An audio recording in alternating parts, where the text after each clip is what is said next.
commissioner, chairman of the City Planning Commission, and chairman of the Triborough Bridge and Tunnel Authority, disrupted the streets of New York as he saw fit, with little regard for the impact his plans had on the lives of its citizens. "You have to break eggs to make an omelet," was his standard reply to his increasingly vocal critics. As was his style, when either obstacles or opponents got in his way, he outmaneuvered or, if necessary, ran roughshod over them. Moses had spent much of the previous 40 years molding and transforming New York to fit his own personal vision of a modern metropolis. He built a vast network of highways, bridges, parkways, public pools, playgrounds, beaches, and state power projects, while clearing huge tracts of land with federal funds, sometimes destroying neighborhoods in the process. Casting a shadow over his beloved New York, at least as large as the Manhattan skyline, Moses served as an unelected government employee under 7 governors and 6 mayors, and for nearly half a century was an inevitable fact of life in Gotham, as much as death, taxes, and rush-hour traffic. After Kennedy's motorcade pulled up to the building, the president stepped out of his limousine and greeted Moses, with whom he had maintained a cordial connection since his days as a Massachusetts senator. The youthful Kennedy, who had removed his heavy overcoat despite the frosty chill, was a striking contrast to the graying bureaucrats who had gathered to meet him, like the fair's U.S. Commissioner, Norman K. Winston, a real estate developer and close ally of Moses, or the dour mayor of New York, Robert F. Wagner, Jr., described by Norman Mailer as plump, groomed, blank, in the pages of Esquire. Regardless of his host's combative and autocratic style, Kennedy knew that Moses got things done. Certainly, Kennedy, ever the political pragmatist, admired Moses' ability to survive and dominate New York's cutthroat political system. Side by side on the stage set up for the groundbreaking, surrounded by the 4.5-acre construction site of the U.S. Federal Pavilion, they now sat.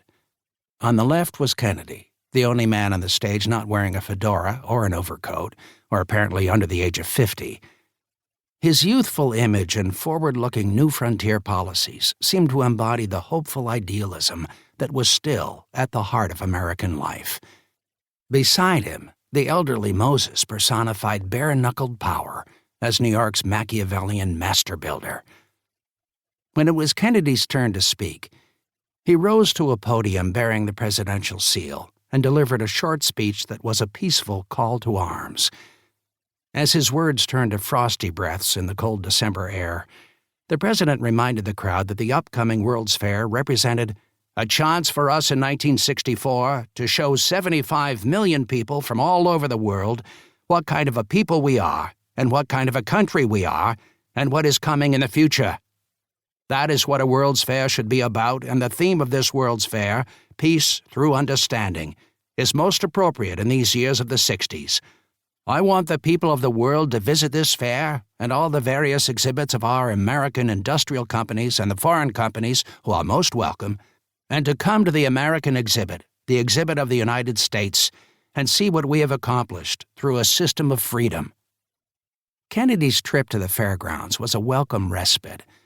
The fair's Peace Through Understanding theme was more than just an idealistic slogan to the young president. 2 months earlier, the Cold War had almost exploded into an atomic showdown after the Soviet Union installed nuclear missiles in Cuba, only 90 miles off American shores.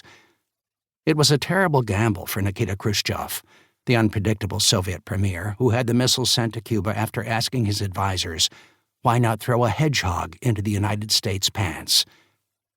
For nearly 2 weeks in October, President Kennedy secretly met with a group of senior advisors and top military brass, poring over the photographic evidence courtesy of U-2 spy planes. The president and his men explored every option, including a preemptive military strike against Fidel Castro's communist regime. Ultimately, Kennedy dismissed the war cry of his trigger-happy generals and Southern Democrats like Senator Richard B. Russell of Georgia and J. William Fulbright of Arkansas.